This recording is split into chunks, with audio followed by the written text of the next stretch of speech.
Welcome to Ahmed's World Time Trek. In this video, we'll be exploring how Napoleon Bonaparte became head of his family. Carlo Bonaparte passed away on February 24, 1785, at the age of 38, likely due to stomach cancer or a perforated ulcer. Napoleon, who was just 15 at the time, had limited contact with his father in the preceding years.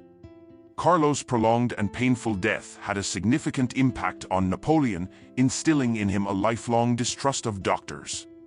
Additionally, his father's early demise may have contributed to Napoleon's ambitious drive and energetic nature, as he believed his own life would be short. In a letter to his great-uncle Luciano, Napoleon described his father as an enlightened and devoted citizen, lamenting that he died far from home and in a foreign land. Interestingly, he still considered France a foreign country, as evident in the letter. Napoleon mentioned the birth of the Duke of Normandy in a postscript, which seemed peculiar considering the significance of the letter. Although Joseph was the eldest son, Napoleon quickly assumed the role of the family's leader. Even in his youth, he displayed an exceptional level of superiority within his family, which continued to grow as he gained power and glory. Napoleon completed his final exams at a young age, ranking 42nd out of 58 candidates. This accomplishment allowed him to focus on his military career and address the significant financial burdens left behind by Carlo. The financial problems greatly influenced Napoleon's state of mind, making him serious and responsible before his time. Carlo Bonaparte earned a yearly income of 22,500 francs as Ayacho's assessor. He engaged in various legal disputes with his neighbors over property, while also holding minor positions in the local administration.